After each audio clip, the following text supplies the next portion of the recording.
years. How you doing? Good. Good. How are you? I'm good. Thank you. All right. Well, catch me up to speed.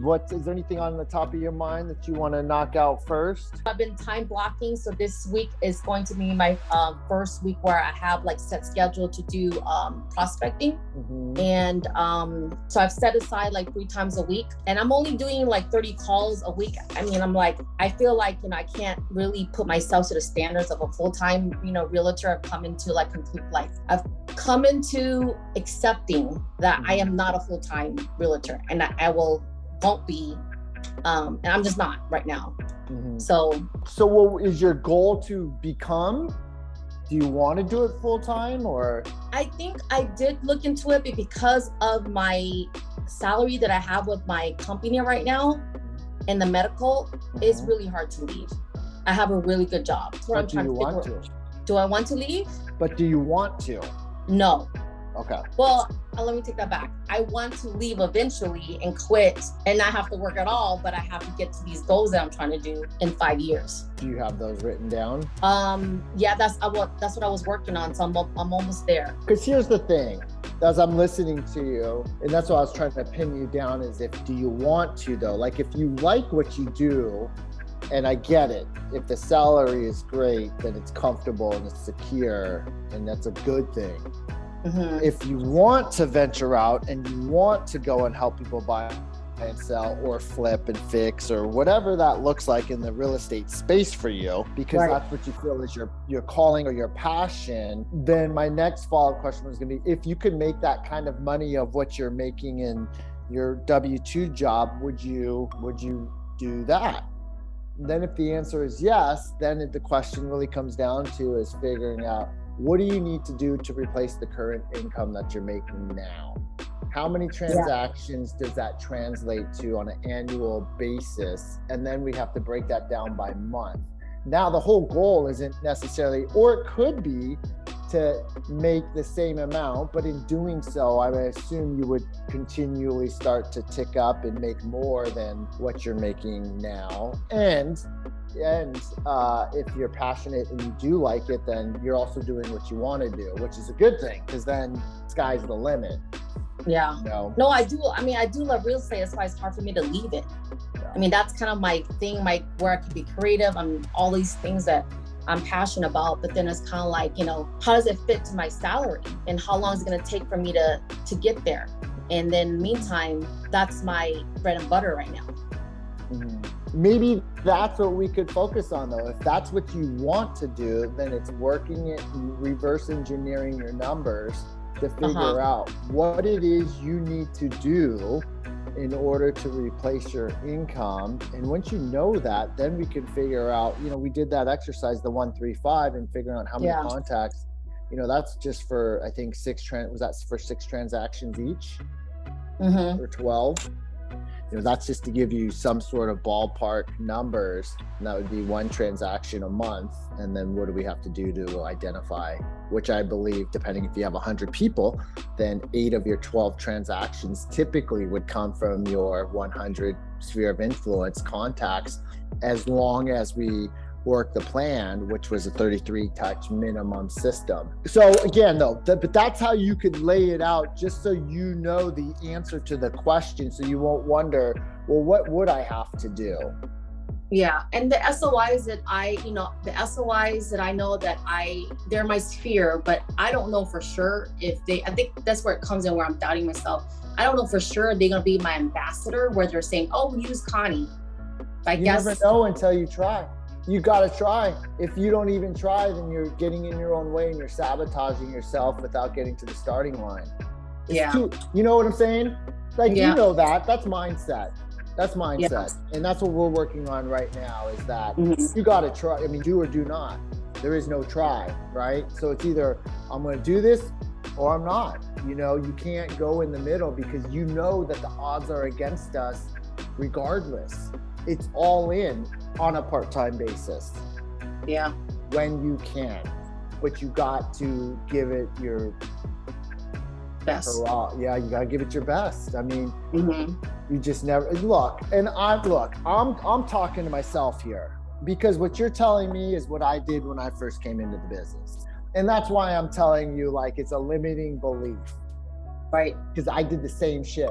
I said, you know what? I want to go fuck up on people I don't know first. Let me go learn the ropes, and then I'll come back, and then I'm gonna start marketing to my friends and family, because now I know what to do, and I'm not gonna mess up on them. But the reality is that you have a army behind you that if curveballs are thrown at you from your SOI, we're all jumping in to help you out with that. You are not going to give them disservice and go with what you think you should be doing and putting their biggest investment at risk. You're just not gonna do that. And so what will happen is we make up excuses to go and work with these Zillow leads, Up City leads, whatever. And then we're going to come back to these people. Meanwhile, these people are buying and selling, and we catch wind of it. And we're like, oh my God, I didn't even, oh my God, how are they going to buy $1 million house? And I'm right here. And then I go back and I think like, dude, Scott, you didn't even send them a damn card. You never even told them that you made a career move. You think that your mom is just gonna tell them, oh, Scotty's just got licensing. I lost on two. See? So that's the pain, because I know how that feels. That's the pain that made me say, okay, enough is enough. Because I'm doing this for a career. I didn't have another job. I'm like, here goes.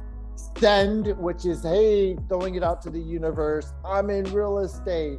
I don't expect you to just all of a sudden give me your business, but at least allow me to interview for the job. See, at least I'm not naive to think just because I'm making this announcement, when people say, oh, I'm in real estate, who do you know that I should know who's looking to buy or sell? It's like, just because you're in real estate, they ain't going to just all of a sudden be a line out your door. We know that's not going to happen. In fact, our sphere of influence is our hardest critics, who are probably thinking, well, I don't want Connie to know how much I make.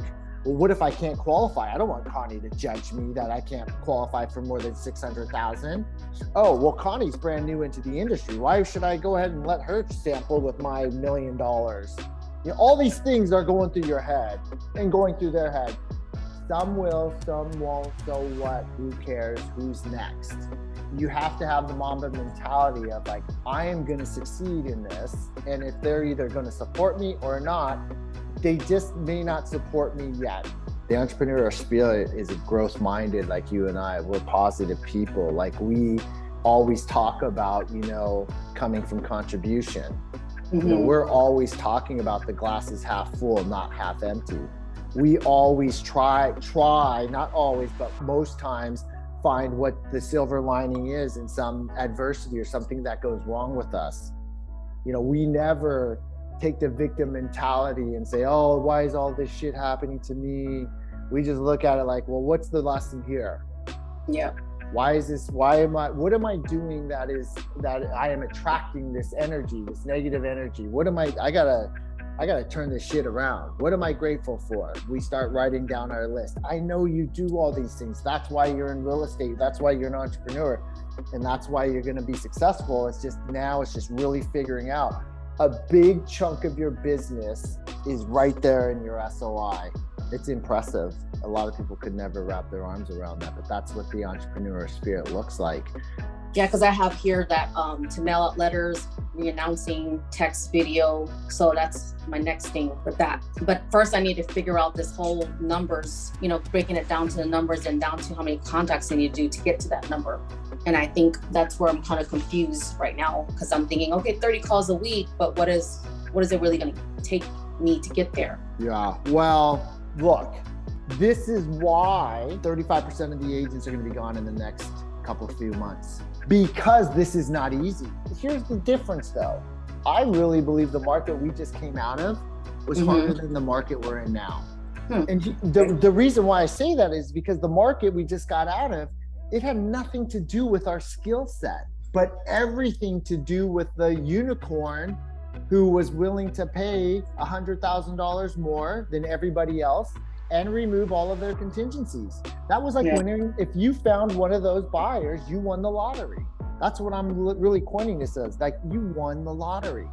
It didn't matter how much knowledge I had, how much experience. It didn't matter about my negotiation skills, because none of that mattered, because you or this other person who just got licensed yesterday had an all cash buyer who was like, I just want it. Get me that house. I'll pay $100,000 more than the highest offer. Yeah. And I'll close it in 15 days. How am I going to compete with that? There's luck. There's sheer luck. Now, though, if you have one buyer, Connie, you're getting them in escrow like this. There's still limited inventory, but there's a lot more. And because the rates are fluctuating and because inflation is going up and now it's kind of coming down, there's a lot of people that are just kind of on the fence. So while they're on the fence, our clients, your clients who are motivated, are going against one or two offers, and the odds are with you. That's why I really believe it's a great market and an easier market than where we were before. It's just now it's your skill set that's going to have these conversations with the buyers to educate them on why it's a great opportunity. And you're starting to see a lot of videos now from the experienced agents. Yeah. Newer agents are still talking about rates and how to get into a property with 3.5% down. You know, whatever, that's cool. And I'm proud, you know, good for them for getting online. But really what they should be talking about is what we just talked about. Like, you know, again, the whole message is if you're in the market to buy a house, this is an exceptional time to buy. Rates are back under 5% again, but they are supposed to go back up 2 more times. Yeah. Some economists are saying by the end of the year, it's going to be at 7%. So when the rates went up to 5.5% a month ago and you guys are going, oh shit, I missed the boat. I'm here to tell you that it's back in the fours. Now what's your excuse? Now why are you waiting? When there were 30 offers 6 months ago when you were trying, now you might go up against 1 or 2. Don't overthink this. Let's go look at some homes this afternoon. Let's go look at some homes this weekend, and let's see what we could do to get you into escrow. Those are all valuable things that will keep you connected to them. Okay. Well, good stuff. Thank you. Yeah. This was an enlightening call. Thank you, Scott. Awesome. All right. Well, I'm here for you. Let me know what I could do to help out. I appreciate you. Thanks. Okay. See you, Connie. Take care. Okay. Have a good day. Have a good week. You too. Bye.